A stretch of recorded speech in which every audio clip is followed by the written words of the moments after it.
મારું નામ રાઠવા રૂમાલભાઈ રમતિયાભાઈ, ગામ ઊંઘઠી, તાલુકો કવાંટ, જિલ્લો છોટાઉદેપુરનો રહેવાસી છું. અમારું પહેલાં કાચું નળિયાવાળું ઘર હતું.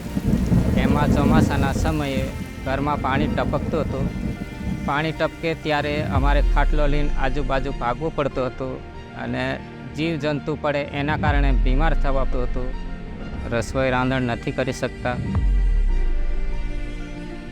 એક વખત ઘરમાં સાપ ઘૂસી ગયો હતો. અમારી છોકરીને કરડી ગયો હતો, જેથી કરીને દાખલ કરી હતી. સારવાર સારી મળી અને છોકરી હમણાં સારી છે.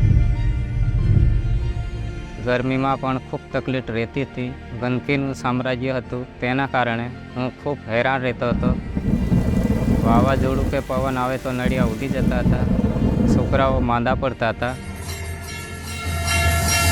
મારું એક સપનું હતું, મારું એક પોતાનું ઘર બને, જેના માટે થઈ છોટાઉદેપુર જિલ્લા તંત્રમાં મેં મારી અરજી જમા કરાવી. જે બાદ અમને અલગ અલગ 3 હપ્તા, જેમાં પહેલો 30,000નો, 50,000નો, 40,000 એમ 3 હપ્તા કુલ 1,20,000ની ટૂંકા ગાળામાં સહાય મળવાના કારણે મારું આજે પોતાનું સપનાનું ઘર બનીને તૈયાર છે, જેમાં હું શાંતિથી અને સુરક્ષિત રહી શકું છું. પહેલાં અમે લાકડે રાંધતા હતા, પરંતુ ઉજ્જવલાની સહાય મળવાના કારણે હવે અમે ગેસ ઉપર રાંધીએ છીએ. વીજળીની તકલીફ દૂર થઈ ગઈ. ઘર ઉપર છત બની જવાના કારણે અમે શાંતિથી સૂઈ શકીએ છીએ.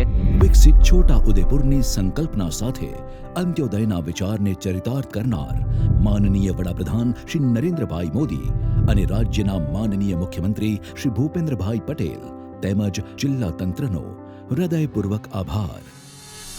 વિકસિત ભારત, વિકસિત ગુજરાત.